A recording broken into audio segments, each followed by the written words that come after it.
The World Health Organization is spreading more fear about another outbreak. Oh yes, run and hide. There's a new virus, a coronavirus, on the loose, according to the WHO. It's called MERS, M-E-R-S. They're calling it a Middle Eastern virus.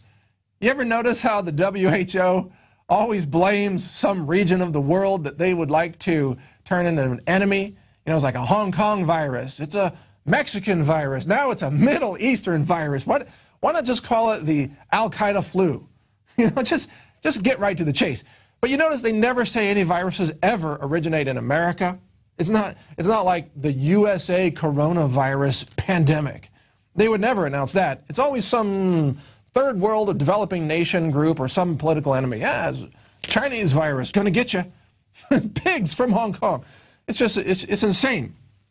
Sorry, I mean, I'm not trying to turn this into a comedy show, but sometimes the official news is so hilarious that you just got to comment with a little bit of satire. But apparently 3 people have died from a deadly new SARS-like virus, according to the Daily Mail. 3 more people, bringing the total death toll to 27. 27, yeah. Of course, let's see. 60,000 Americans were killed by one drug that the FDA refused to pull off the market. That's more Americans than died in the entire Vietnam War, and they didn't warn you about that, but they will warn you about 27 people dying by a virus that they can blame on Al-Qaeda. Who else? All right, next story. Arsenic is being intentionally added to conventional chicken. It's true. Arsenic, of course, is a toxic metal. You can find it on the table of elements. It is AS. That's the short version of it. If you're curious about that, go back to your science class and check that out. Arsenic. It is a highly toxic, deadly metal. In fact, arsenic was the poison of choice for assassinations throughout world history until about the last, I'd say, 100, 150 years, when arsenic detection became easier to do. It was easy to kill somebody with arsenic because it's tasteless. So you could slip it into their food or their drink, and yeah, pretty soon, the king's dead, and you got a new emperor, a new king, taken over. So arsenic was the poison of choice. Now it's the poison of choice for the chicken industry in the United States. The FDA says, yeah, you can add arsenic to chicken drugs. So these are big pharma's drugs being fed to the chicken to increase chicken yields by the chicken farmers, but the drug contains arsenic. Arsenic is also used, by the way, to treat lumber and make it weatherproof. And if you go buy that lumber, you'll notice that it has a little warning on it, a cancer warning that says, don't breathe the sawdust from this lumber if you saw into it or you're building with it or doing something. Don't even touch it. It's so toxic, but it's safe to put in the chicken, says the FDA. Doesn't that just make you feel good about eating some chicken nuggets from time to time? Yes, indeed. All right, so the FDA always doing the devil's business of destroying health. I love it. What a wonderful group. We should give those people humanitarian awards. They're great. Next story, Hungary, the nation of Hungary, torches 500 hectares of GM corn to eradicate GMOs from the food supply. Yes, Hungary does not tolerate GMOs to be grown in its borders. And so when it found that genetically modified corn was accidentally growing, and what happened, by the way, is that the farmers bought seeds and they weren't told that they were Monsanto's seeds. So they planted the seeds, the GMOs were growing, the government figured it out, and they torched 500 hectares. That's a lot of land of GMOs being burned to the ground. You might say, well, why did they need to burn the plants? The answer is that's the only way to destroy the toxic DNA that's in the plant. You see, remember, GMOs are self-replicating pollution, so you got to bring fire. You got to really burn them down to make sure you get the GMO, that you destroy the genes. Otherwise, it could blow downwind and contaminate some other crop some ways away, which is probably what happens all over the place, all over the world with these GMOs. So they burned it down. Now, isn't it interesting that GMOs are banned in 27 countries? GMO labeling is mandated in over 50 countries. You've got countries like Ecuador that have it in their constitution that you can't have GMOs anywhere planted in the country. You've got Hungary that's burning down GMOs.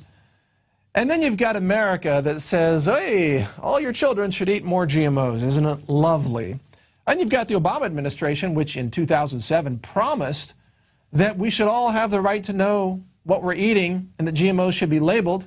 That was an Obama campaign promise in 2007 that he has never made good on. And don't hold your breath, because it's probably not going to happen. All right, now here for just a little bit of satire on this show. We always like to add that in. Facebook has announced that it's banning vowels, because vowels, it turns out, can be used to form words of hate speech. So what better way to control the people than to take the vowels away? So now everybody who posts on Facebook is required to post using only consonants and punctuation. And Coca-Cola, Pfizer, Nissan have all said they strongly support this new policy by Facebook, and they posted their own supportive comment, which reads, speech. That's no vowels allowed.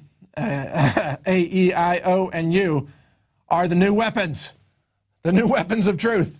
So all of you out there, if you have any vowels in your pockets, be careful. The TSA soon is going to be reaching down your pants looking for vowels. not just your genitalia, but your vowels. That's the real danger. That's where you go wrong. It's your speech. No vowels for you, funny boy. Empty your pockets and drop your vowels before you get on the airplane. All right, anyway, that's the news segment. Next, coming up, we have an interview with Andrea Lalama. She's the mom of the autistic children who was censored by Facebook, which is sort of why we did that Facebook satire bit there. And keep an eye out all next week as InfoWars covers the Bilderberg meeting in Europe. The web address to go to watch that is Infowars.com/B, as in Bilderbergers. So Infowars.com/B. Alex is there himself, or at least is planning to be there, unless they don't allow him to enter the country. And much of the InfoWars team, including, of course, Paul Joseph Watson, will be there in person covering this. So it's going to be an exciting week to see what happens. And the rest of the InfoWars crew will be covering the daily radio show, with Alex popping in with special reports from time to time. It's going to be an exciting week, so check it out at Infowars.com/B. Many anthropologists and archaeologists believe that before man even discovered the power to harness and use fire, we were involved in agrarian activities. That is, taking the seeds of plants and then replanting them to produce more. The very foundation of our modern civilization and human culture is centered around the planting and cultivation of edible plants, fruits, vegetables, nuts, you name it. And the globalists have been going after gardening. They've been harassing people that have gardens in their front yards or their backyards. They've called for licenses for people to have gardens because you can't trust prisoners in the police state America to be able to grow their own food. That's why I've come to the realization that we need to become self-sufficient. You need to be informed. You need to have the Second Amendment to protect yourself. You need to be politically active to wake up others. You need to filter your water. But you also need to plant a garden. Even if you live in an apartment, you can do this. If you live in the countryside, obviously you can do it on a grand scale. There are so many green belts in areas that humans don't even visit, nearby cities and in suburbs, where people are now more and more planting their own little private gardens and meadows and off the side of the road. Ladies and gentlemen, it is a revolutionary act to unplug from the television, to unplug from the computer and all the globalist propaganda, and to go out in your backyard or your front yard or planters at your apartment or on the roof of the building where you live, and to plant a garden. Here are some of the amazing deals at InfoWars Seed Center at InfoWarsShop.com. The Survival Seed Vault by My Patriot Supply features only the finest survival heirloom seeds for a robust and hardy garden, even in the toughest of times. The ARC All-in-One Seed Kit contains 70 varieties of 50,000 seeds of fruits, vegetables, medicinal, and culinary herbs. All ARC seeds are heirloom.